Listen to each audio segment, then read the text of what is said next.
Alright, so what we're going to do is going to split up all the videos that we're going to make into smaller components, so it'll be shorter videos, easier to take notes and easier to review in the future. So this video we're going to be covering the superposition of electric fields. So our learning outcomes are displayed on the screen here. So we have to be able to calculate the magnitude and direction of an electric field at any point due to two charges.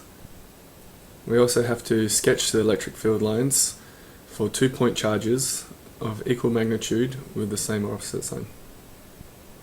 Alright, so we know that we can calculate the electric field strength due to a single charge by using the following equation. If there are 2 or more charges, we can also calculate the electric field strength. However, when we do this, to find the electric field at any point, we have to add the 2 electric fields vectorially. So I've just got an example on the screen here that we can run through. So we've got 2-point charges. This is a 2 microcoulomb and 3 microcoulomb, and we can see the signs are opposite. Alright, so let's have a look at part 3. You can have a look at.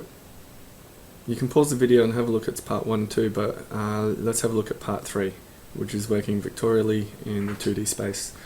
So first, let's work out the electric field strength at point Y due to the individual charges.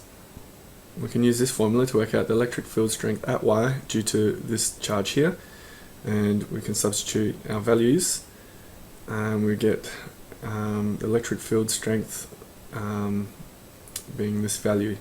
Now it is in the direction down, because when we think about electric field strength, we think about a positive test charge. So if we had a positive charge here, it will be attracted to this negative charge here because they're opposite, and the charge will want to move in the down direction. If we recognize this triangle as well, we've got a 3-4-5 triangle. So it's in the ratio 3 to 4 to 5. So this length here, from this charge to Y, is 25 centimeters. We can also use Pythagoras to calculate this if we're not sure. But now let's work out the electric field at Y due to the charge here. Now using the same formula, we can work out the magnitude and the direction as well.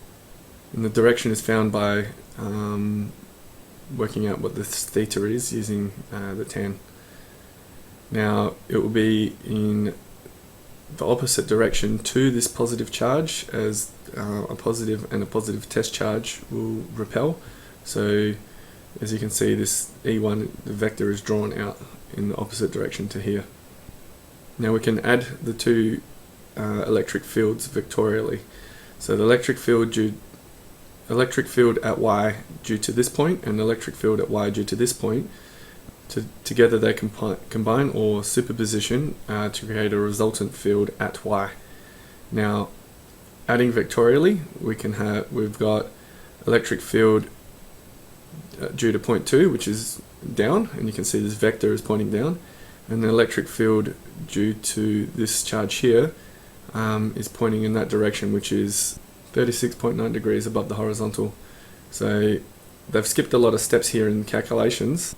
However, the result is what we're looking here, which is electric field final or total, or however we want to label it, and it's from the start to the end, so we can see it's in this direction.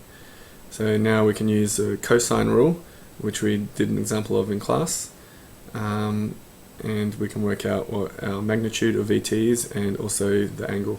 You might find using the cosine rule difficult mathematically, and if you're not confident with it, I recommend even just running through this example question. You can change the values to help yourself in your understanding the concept. So I'd recommend practicing this question.